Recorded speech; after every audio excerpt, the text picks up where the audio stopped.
میں دیکھ رہا ہوں مردہ پرست اس قوم سے کوئی امید نہیں باقی.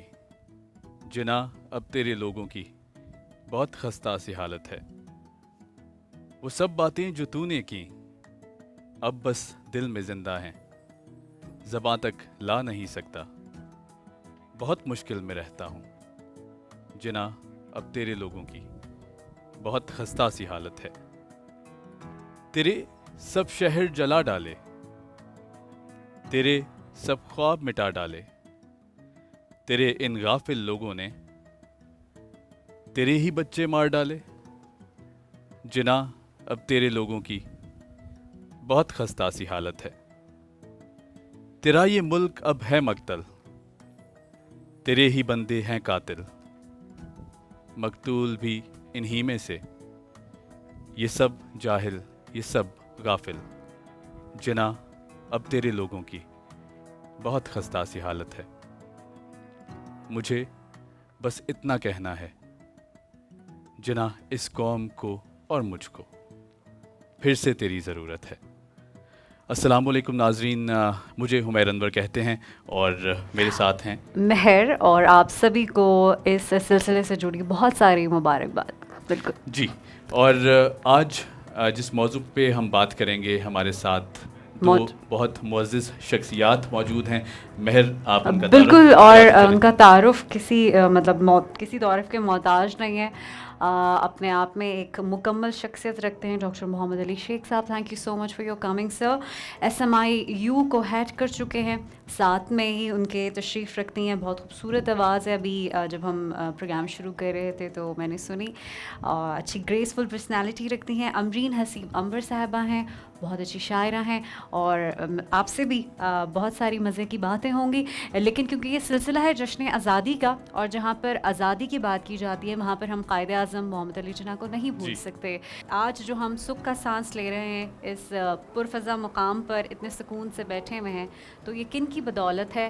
آج ان کی شخصیت کو, ان کی تمام کاوشوں کو خراج تحسین بھی پیش کریں گے, اور جو ہمارے ساتھ مہمان موجود ہیں ان سے بھی بات کریں گے. انور صاحبہ ہیں, وہ ساتھ ساتھ PhD ڈاکٹر بھی ہیں. تو کس طرح سے آپ دیکھتی ہیں 14 اگست کے اس ایونٹ کو؟ آپ کی میموریز ہوں گی, کیونکہ ایک سلسلہ آپ کا گزرا ہے یونیورسٹی کا, پھر جب آپ پروفیشنل لائف میں آتے ہیں تو کیسا دیکھتی ہیں آپ ان سب چیزوں کو؟ دیکھیں, چونکہ ہم ایک تخلیق کار بھی ہیں, جی, تو سب سے بڑی بات جو ہے وہ انسان کا بنیادی حق آزادی ہے. اور بہت خوش قسمت ہیں وہ قومیں جنہوں نے یہ حق حاصل کر لیا. لیکن ساتھ ہی ساتھ ہمیں یہ بات بہت اچھی طرح سمجھ لینی چاہیے کہ جب تک آزادی حاصل نہ ہو وہ حق رہتی ہے, لیکن جب حاصل ہو جائے تو وہ ذمہ داری بن جاتی ہے. Very good. تو اب یہ جو آزادی ہمیں حاصل ہو چکی ہے, یہ ہماری ذمہ داری ہے. بالکل. اور یہ 14 اگست کا دن دراصل ہمیں بار بار یہ یاد دلانا ہے کہ آپ نے آزادی کس طرح اور کس لیے حاصل کی تھی, اور اس آزاد ملک کو اب آپ کس مقام تک لے کر جائیں گے.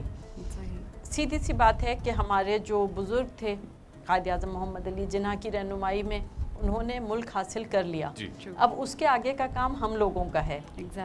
تو ہم بہت خوش قسمت قوموں میں سے ہیں, کیونکہ بہت سی قومیں ہم دیکھ رہے ہیں ہمارے ارد گرد موجود ہیں جو بیچارے آج بھی اپنی آزادی کی جنگ لڑ رہے ہیں, اور باوجود محنت اور کوشش کے ان کو وہ آزادی حاصل نہیں ہو رہی. شاید اس لیے کہ وہ اتنے خوش قسمت نہیں کہ قائد اعظم محمد علی جناح ان کے پاس ہوں. ہمیں وہ میسر تھے اور ان کی رہنمائی میں ہم نے یہ ملک حاصل کر لیا. خوش قسمتی کی بات آپ نے کی. میں ڈاکٹر صاحب کی طرف بڑھوں تو آپ کو یہ شرف حاصل ہے کہ آپ نے اس ادارے کو ہیڈ کیا. لگ بھگ 3 دہائیوں کا سفر رہا آپ کا اس ادارے کو ہیڈ کرنے کا, جہاں سے جناح صاحب نے تعلیم حاصل کی. میرا سب سے پہلا سوال یہاں آپ سے یہ ہے کہ جناح کس طرح کے اسٹوڈنٹ تھے؟ آپ ان کی ذرا تعلیمی سفر پہ تھوڑا سا روشنی ڈالیں, اور ہمیں بہت خوشی ہوگی یہ جان کر. عموماً یہ سننے میں کم آتا ہے. اور میں سمجھتا ہوں عمر صاحب کہ یہ ایک انتہائی اہم اسپیکٹ ہے قائد اعظم کی زندگی کا, جن سے وہ ینگر جنریشن جو کہ اسکولوں میں, کالجز میں, یونیورسٹیز میں پڑھتی ہے, وہ ریلیٹ کر سکتی ہے قائد اعظم کے ساتھ کہ وہ بھی انہی ادوار میں سے گزرے. محمد علی جناح پہلے دن سے ایسے تو نہیں تھے جیسے ہم تصویر میں دیکھتے ہیں نا, انہوں نے بھی بچپن کا آغاز کیا. ایک جرنی ان کی بھی جرنی ہے. اور میں آپ کو بتاؤں کہ میں چونکہ ان کا بایوگرافر ہوں, میں نے دیکھا کہ اس دور میں بھی انہوں نے جو اچیومنٹس کی وہ آج بھی بہت مشکل ہے ایون تصور کرنا. جی ایک بچہ جو کہ جس کے ٹوٹل ملا کے 7 بہن بھائی تھے, جی ان کے والد کوئی بہت زیادہ پیسے والے نہیں تھے, اور اس کا آپ اندازہ لگا سکتے ہیں وزیر مینشن کی جو جگہ جہاں پر وہ رہتے تھے فرسٹ فلور پہ 2 کمروں کا اپارٹمنٹ تھا, جس میں 7 بہن بھائی, ماں اور والد, اور اس کے ساتھ ایک ان کی رشتہ دار تھی. سر یہاں پہ یہ انفارمیشن شاید ہمارے اینڈ سے ہم نے شاید غلط ہمیشہ سنا ہے, یا ہم نے ہمیشہ سنا کہ جناح کے جو پیرنٹس تھے وہ کافی امیر اور رئیس زیادہ تھے اور کافی پیسے والے لوگ تھے. نہیں, یہی میں آپ کو بتاؤں کہ وہ ایک طرح سے جناح کے ساتھ زیادتی ہے کہ ہم ان کو یہ ہم سمجھاتے ہیں, سمجھنے کی کوشش کرتے ہیں کہ ان کو تو وہ سونے کا چمچہ لے کے پیدا ہوئے تھے, بہت پیسہ تھا. یہی میں آپ کو بتانا چاہ رہا تھا کہ وہ بچہ اسٹرگل کرتا ہے, اور اس اسٹرگل میں ان کی جو پھپھی تھیں انہوں نے ہیکٹر بلیتو کو بتایا کہ ایک رات میں جب اٹھی تو میں نے دیکھا کہ محمد علی جناح ٹیبل پہ بیٹھا ہوا رات کو دیر تک کتابیں پڑھ رہا ہے, اور اس نے لیمپ کو اس طرح سے رکھا ہوا ہے اور ایک گتے کا ٹکڑا لگا کے تاکہ وہ لوگوں کی, باقی جو لوگ ہیں ان کے آنکھوں تک روشنی نہ جائے. تو اس نے کہا کہ میں نے اسے کہا کہ محمد علی اتنی رات ہو گئی ہے, اب تو سو جاؤ, اتنی محنت کیوں کرتے ہو؟ تو اس کا جواب یہ تھا کہ بوا اگر میں محنت نہیں کروں گا تو میں بڑا آدمی کیسے بنوں گا. کیا بات ہے, بہت یہ ان کا ویژن تھا شروع سے ہی, اور شروع سے اچیومنٹس, یعنی یہ ان کی زندگی کا ایک ٹریٹ ہے کہ اب انہوں نے جب تعلیم حاصل کی سندھ مدرسہ میں ان کا تقریباً 4.5 سال کا عرصہ گزرا, اور 4.5 سال کے عرصے کے بعد پھر 7 مہینے جو چرچ مشن اسکول تھا CMS, اس میں بھی انہوں نے تعلیم حاصل کی, اور اس کے بعد ان کو وہاں پر اتنا مزہ نہیں آیا تو پھر انہوں نے فیصلہ یہ کیا کہ میں انگلینڈ جاؤں, بلکہ ان کے والد کا فیصلہ تھا کہ وہاں پر اب آپ بزنس کی ٹریننگ حاصل کریں, اپرینٹس شپ لے لیں تاکہ آپ آ کے میرے کاروبار کو سنبھال سکیں. تو اب یہ جو جناح کا عرصہ تعلیم کا تھا, اس میں ایک چیز جو بڑی ڈسٹنکٹ تھی کہ میتھمیٹکس میں کمزور تھے. میتھمیٹکس جو میری طرح ان کو بھی اتنی نہیں آتی. میں یہاں پہ آپ کو روکنا چاہوں گی, خطۂ علامت کے لیے میں معذرت چاہتی ہوں. اچھا, ہم جب ریسرچ کرتے ہیں تو بہت ساری چیزیں قائد اعظم سے ریلیٹ کرتی ہوئی سامنے آتی ہیں. تو جب یہ وکالت کے لیے برطانیہ جا رہے تھے اور ان کے والد کی جو یہ خواہش تھی, اس سے پہلے ان کو شیکسپیئر کے ڈراموں میں بہت انٹرسٹ تھا, تو اس حوالے سے تھوڑا سا بتائیے کہ اس سے پہلے کی جو یہ ایک ایپیسوڈ تھی وہ کیا تھی؟ وہ یہ تھا کہ سندھ مدرسہ میں جو انگریزی پڑھانے والا استاد تھا اس کا نام تھا HR Jacob. HR Jacob education کا انسپیکٹر تھا, لیکن وہ والنٹیئرلی سندھ مدرسہ میں, چونکہ مسلمان بچے زیادہ تھے, ان کو انگریزی میں پڑھانے کے لیے, انگریزی پڑھانے کے لیے, سکھانے کے لیے وہ آتا تھا. وہ خود بڑا اچھا شاعر تھا اور شاعری سمجھاتا تھا. اگر کوئی بچہ غلطی کرتا تھا تو اس استاد کی تنخواہ وہ کاٹ لیتا تھا. تو اس کی وجہ سے تمام اساتذہ پوری توجہ دیتے تھے کہ وہ جو HR جیکب ہے وہ ناراض نہ ہو جائے. تو اس طرح سے جناح صاحب انٹروڈیوس ہوئے شیکسپیئر سے. اچھا, دوسری میں آپ کو یہ تصحیح کرنا چاہوں گا کہ اصل میں ان کے والد نے ان کو وکالت کے لیے نہیں بھیجا تھا. ان کے والد نے بھیجا تھا ان کو کہ آپ کاروبار سے سیکھیں, گریہم ٹریڈنگ کمپنی میں اپرینٹس شپ. جب وہ وہاں گئے تو وہاں پر جناح نے, جو برٹش پارلیمنٹ ہے وہ ان کے گھر کے راستے سے پڑتی تھی, ان کی جو آفس, ان کا جو آفس تھا وہاں جب وہ جاتے تھے تو انہوں نے تقریریں سننا شروع کی لیڈرز کی. تو انہوں نے پوچھا کسی سے کہ یہ جو لیڈرز ہیں, جو یہ برٹش پارلیمنٹ میں ممبرز ہیں, یہ کیسے بنتے ہیں؟ تو کسی نے ان کو بتایا کہ یہ زیادہ تر وکیل ہیں, لا پڑھتے ہیں اور پھر یہ سیاست میں آتے ہیں. تو ان کا ارادہ ہوا کہ میں اب وکالت پڑھوں. اب وکالت کے لیے لنکن سن تھا, وہ بھی قریب ہی ہے, اسی ایریا میں تھریڈ نیڈل اسٹریٹ ہے, اس کے قریب ہے. تو لنکن سن میں وہاں گئے. اب خوش قسمتی اللہ تعالیٰ جب مدد کرتا ہے, لنکن سن میں وہ آخری سال تھا 1893 کہ ایڈمیشن کے 2 طریقے تھے, یا آپ کے پاس گریجویشن ہو BA جیسے آج بھی ہے, یا اگر آپ کے پاس گریجویشن نہیں ہے تو آپ ایک انٹرنس ٹیسٹ میں اپیئر ہو جائیں. اگر آپ نے وہ ٹیسٹ پاس کر لیا, اس کو لٹل گو کہتے تھے, وہ یونیورسٹی آف لنڈن دیتی تھی, اگر آپ نے وہ ٹیسٹ پاس کر لیا تو آپ کو داخلہ مل جاتا تھا. تو جناح صاحب نے کہا کہ میں وہ ٹیسٹ دیتا ہوں, کیونکہ ان کے پاس بی اے کی ڈگری نہیں تھی. اب وہ جب ٹیسٹ دینے کے لیے گئے تو وہاں پر ایک پیپر تھا لیٹن زبان کا, لاطینی زبان.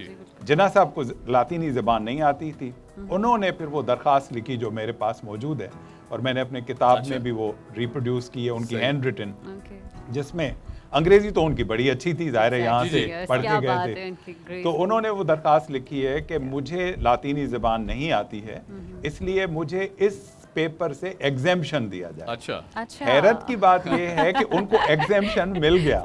تو میں یہ کہتا تھا کہ بحیثیت وائس چانسلر کے میرے پاس اگر کوئی درخواست آئے کہ انٹرنس ٹیسٹ کے لیے کہ بھئی مجھے انگریزی نہیں آتی ہے, آپ مجھے ایگزیمٹ کر دیں, تو میں تو نہیں کروں گا. لیکن جناح کو انہوں نے ایگزیمٹ کیا, اور نتیجے میں ان کا ایڈمیشن ہوا لنکنز ان میں. جب والد کو پتہ چلا تو وہ بہت ناراض ہوئے. انہوں نے کہا کہ میں نے تو تمہیں بھیجا تھا کہ تم کاروبار سیکھ کے آؤ, اور تم نے یہ کیا. تو اس نے ان کو جو جوابی خط لکھا ہے جناح صاحب نے, اس میں انہوں نے کہا کہ دیکھیں میرا شوق اس طرف ہے, اور میں آپ سے وعدہ کرتا ہوں کہ میں آپ سے کوئی ایک پیسہ بھی زیادہ نہیں لوں گا. والد نے دیے تھے 800 پاؤنڈ ٹوٹل, جو کیونکہ سیکھنے کے لیے جا رہے تھے 6 مہینے سال کے لیے. کمال جناح کا یہ ہے کہ جو 3 سال کا, پونے 3 سال کا عرصہ ہے, اس میں انہوں نے ان 800 پاؤنڈز کے اندر گزر سفر کیا, فیس بھی دی, پوری زندگی انہوں نے اتنی اپنی کفایت شعاری اس کا سبق دیا. بہت خوبصورت بات ڈاکٹر صاحب, یہ آپ نے ایسی کچھ باتیں شیئر کی, یقیناً ہمارے نالج میں بھی بہت اضافہ ہوا, اور میں یقیناً آپ کی کتاب بھی پڑھنا چاہوں گا. مجھے معلوم ہے کہ آپ نے قائد کی جو زندگی ہے ان پہ پوری ایک کتاب لکھی, ان کا تعلیمی سفر اس میں مینشن کیا, جو کہ عموماً ہمیں دیگر رائٹرز کے سے اس میں پڑھنے میں نہیں ملتا. ڈاکٹر صاحب, میں امرین صاحبہ کی طرف اگر بڑھوں تو جب تحریک پاکستان کا ذکر آتا ہے کہیں پہ, تو ہمیں ایک سبق حاصل ہوتا ہے, امید کا ایک درس ملتا ہے اس سے, کہ امید جو ہے وہ نہیں توڑی, نہ ٹوٹنے دی ہمارے جو لیڈرز تھے, اور تحریک کے جتنے ساتھی تھے انہوں نے بھرپور سپورٹ کی. آپ کی چونکہ یوتھ میں بہت فالوشپ ہے, یوتھ آپ کو سنتی ہے, آپ کے اشعار بہت فالو کیے جاتے ہیں, امید کے حوالے سے کیا کہنا چاہیں گی؟ نا امیدی بہت بڑھ گئی ہے معاشرے میں, اور خاص طور نئی نسل پہ نا امیدی بہت بڑھ چکی ہے, کیا کہنا چاہیں گی آج کے دن کی مناسبت سے؟ اصل میں دیکھیں, جو آپ بات کر رہے ہیں نا امید کی, تو دراصل امید پر جو کہتے ہیں دنیا قائم ہے, تو امید ہی زندگی ہے. اگر آپ نا امید ہو جاتے ہیں تو دراصل آپ زندگی سے کٹ جاتے ہیں. اب قائد اعظم کا جب ذکر ہو رہا ہے تو آپ بچپن سے دیکھیے ایک ایسے گھر میں جہاں انہیں پڑھنے کے لیے گتا لگانا پڑ رہا ہے کہ دوسروں کی نیند ڈسٹرب نہ ہو, لیکن ان کے خواب بہت بلند ہیں, اور صرف وہ خواب نہیں دیکھ رہے ہیں بلکہ ان کو پانے کی بچپن سے کوشش کر رہے ہیں. ان کے دوست جو نانجی صاحب تھے, ان کا واقعہ بڑا مشہور ہے کہ جی میں گلی میں گولیاں کھیل رہا تھا, تو قائد اعظم نے مجھے دیکھ لیا اور کہا کہ یہ مت کھیلو, اس سے تمہارے کپڑے اور ہاتھ دونوں خراب ہو جائیں گے. یہ آپ کی اسی بات سے وہ مجھے اکثر ایک لائن یاد آ جاتی ہے, میں نے پتہ نہیں کہاں پڑھی تھی, لیکن وہ اتنی خوبصورت ہے کہ مجھے یاد رہتی ہے. وہ کہتے ہیں جی تنگ گلیوں میں بھی خواب بڑے ہوا کرتے ہیں. بالکل, تو یہ اتنی خوبصورت بات ہے آپ کی, اس بات سے مجھے ابھی یاد آیا. لیکن صرف خواب دیکھنا نہیں ہے. اب انہوں نے فوراً اپنے دوست سے کہا کہ مت کھیلو, ہمیں کرکٹ کھیلنا چاہیے کھڑے ہو کر, اور پھر صرف یہ کہا نہیں بلکہ اپنا بیٹ اور وکٹ بھی لا کے دی کہ بھائی اس سے کھیلتے ہیں ہم لوگ.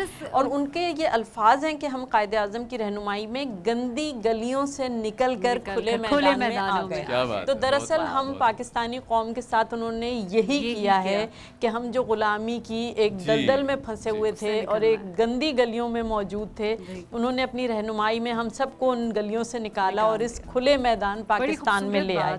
اب جو نوجوان نسل ہے اس کو بالکل مایوس نہیں ہونا چاہیے, اس لیے کہ ہمارے حالات تو بہت اچھے ہیں, نہ ہم کسی کے غلام ہیں, نہ ہمارے ساتھ وہ مسائل ہیں جو قائد اعظم کے ساتھ تھے. بالکل, کہ ایک طرف کانگریس ہے, دوسری طرف برطانیہ کی حکومت ہے, اور پھر تیسری طرف مسلمانوں کو بھی سمجھانا پڑ رہا ہے کہ آزادی کی کیا اہمیت ہوتی ہے. آج تو آپ کو سب بنا بنایا پکا بالکل پکایا ایسے ملا ہی ہے، ہوا ہے، تو بالکل۔ مایوسی کی کوئی بات ہی نہیں اور ہے، یہ جو ایک اور ہمیں concept- نہیں لگتا کہ ہماری یوتھ کوئی اتنی مایوس ہے، اس لیے کہ ہماری یوتھ تو بہت محنت کر رہی ہے۔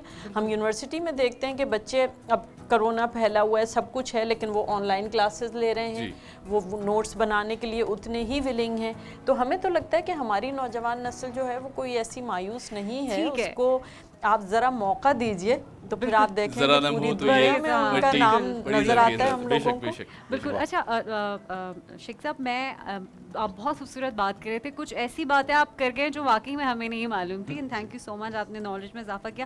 اچھا، ایک کانسیپٹ ہے، لوگ یہ سمجھتے ہیں جو یہاں نہیں رہتے، باہر رہتے ہیں، ان سے اگر بات کرو تو وہ ہمیشہ کرٹیسائز کرتے ہیں، وہ کہتے ہیں جی یہ آزادی تو شاید ہمیں انگریزوں نے ایک تشتری میں پیش کر دی ہے، یا ہم نے اس کے لیے تو کوئی ایفرٹ نہیں کیے ہیں۔ تو یہ جو ایکسٹرنل تھاٹس آتی ہیں، جو بیرونی ایک سوچ ہے جو مسلط ہو چکی ہے، اور ینگسٹرز کی جہاں تک بات ہوئی، ینگسٹرز پہ بھی بڑے مسکنسیپشن ہیں، غلط کانسیپٹ ہیں، تو اس کے لیے ہمیں کیا کرنا چاہیے؟ کچھ غلط میتھ ہیں، کچھ غلط تھیوری ہے، اس کو کیسے ہم نے اگنور کرنا ہے؟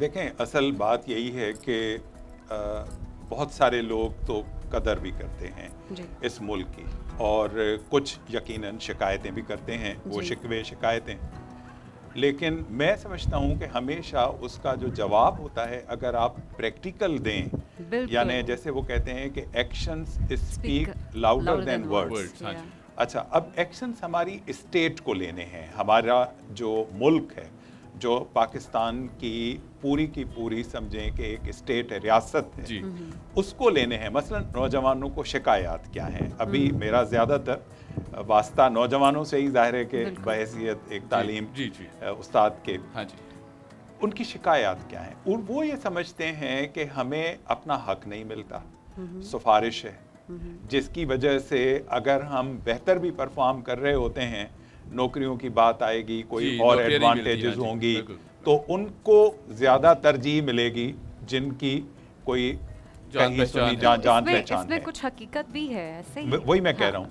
اب ان کو ختم کرنا، جناح اس کے کتنے خلاف تھے، یعنی اگر آپ ان کی تقاریر کا، ان کے ان تمام جو ان کے فرمودات ہیں ان کا جائزہ لیں، نیپوٹزم، اس کے لیے، برائبری کے لیے، کرپشن کے لیے انہوں نے کتنی مخالفت کی۔ تو وہ جو نوجوان کہتے ہیں، بات تو سچ ہے نا کہ اگر ہم لوگوں کو ڈینائی کریں گے ان کا جو حق ہے، اس کے لیے اسٹیٹ کو آگے بڑھنا ہے۔ اسٹیٹ کون ہے؟ ہم سب ہیں، جس میں اداروں کے ہم سربراہ ہیں، اس میں پولیٹیشنز ہیں، اس میں آرمی ہے، پورے ملک کے جو بھی مقتدر ادارے، عدلیہ ہے، ریاست ہے، اس ریاست کو ایک کنسرٹیڈ ایفرٹ لینا ہوگا۔ میں مثال دیتا ہوں عموماً کہ ہم یہاں پر جب ہم بات کرتے ہیں نا پاکستان کی افواج کی، پاکستان کی افواج نے ایک مثال اتنی زبردست قائم کی ہے کہ وہاں پر جو پروموشنز ہوتے ہیں، جو سلیکشنز ہوتے ہیں، وہ پیورلی میرٹ کی بیسس پہ ہوتے ہیں۔ بالکل۔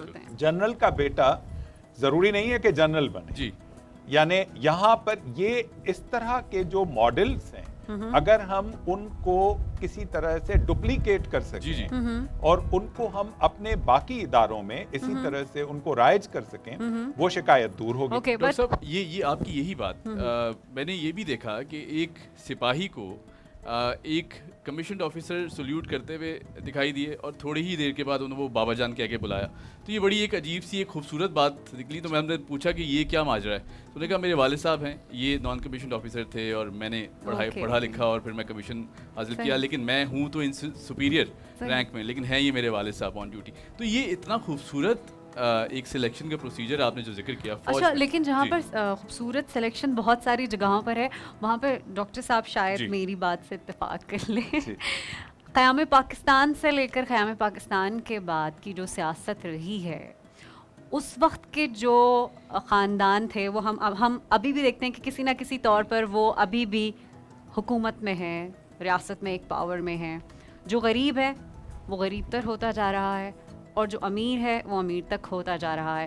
مطلب 0.001% بھی اگر میں بات کروں نوجوانوں کے فیور میں یا غریبوں کے فیور میں، تو کیا ہماری ریاست کچھ کر رہی ہے ہمارے لوگوں کے لیے؟